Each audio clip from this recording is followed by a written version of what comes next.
Magluluto tayo ngayon ng Picadillo, torta sa Kapampangan, Tortang Giniling.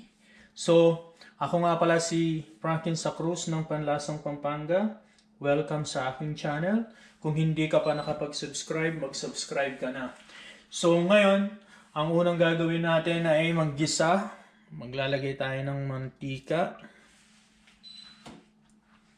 Isunod na natin yung ating bawang.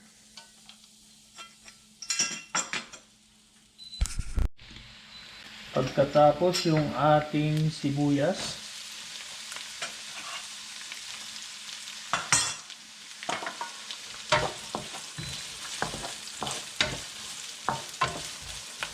Ayan muna natin maging golden brown. Ngayon isunod natin yung ating giniling.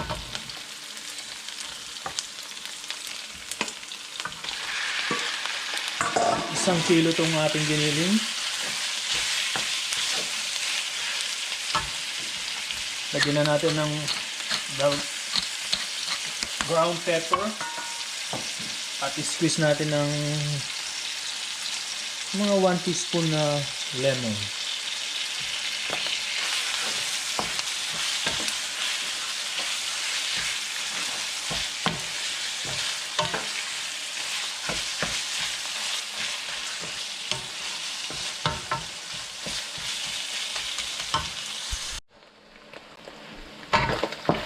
Ngayon medyo golden brown na siya, pumuputok-putok na. So ilalagay na natin yung ating tomato sauce. Kung wala kayong tomato sauce, tomato paste.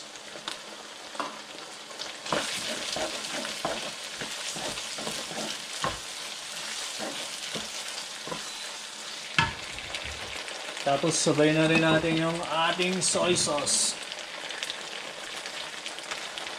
Soy sauce, mga 2 tablespoon.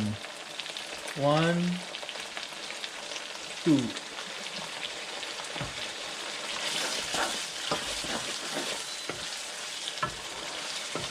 So, i-mix lang natin siya.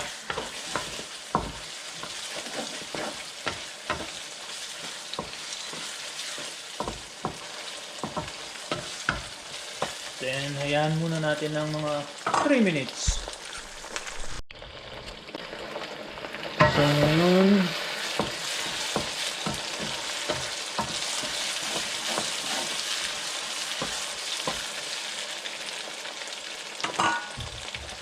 lagyan natin siya ng fish sauce, or kung ayaw nyo ng patis, pwede kayo mag-salt. Konti muna. At isunod na natin yung ating patatas, yung ating potato, tayong ating carrots.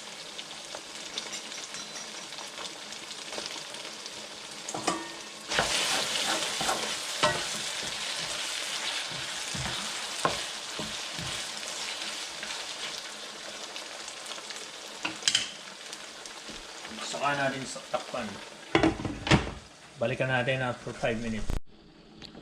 So ngayon,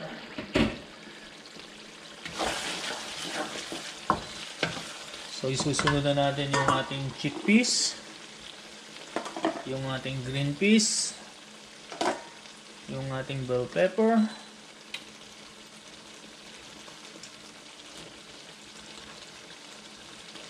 at yung ating quail egg. Sabay-sabay na yan.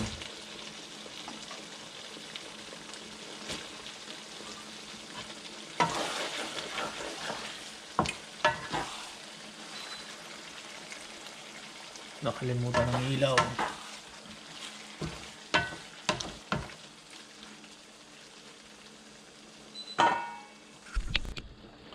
So, at lalagyan natin ng 1 teaspoon na sugar.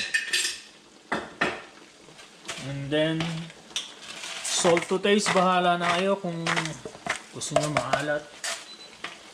It's up to you guys. So, ngayon, halo na natin.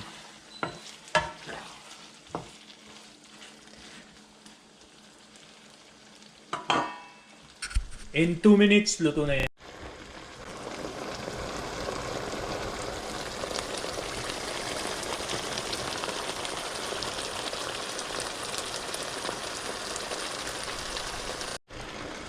So, ito na yung ating picadillo. Luto na siya.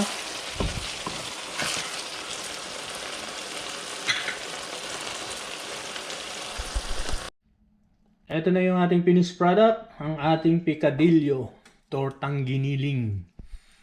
Maraming salamat sa pagsubaybay. Hanggang sa muli. Huwag kalimutan mag-subscribe at i-click ang bell. Salamat!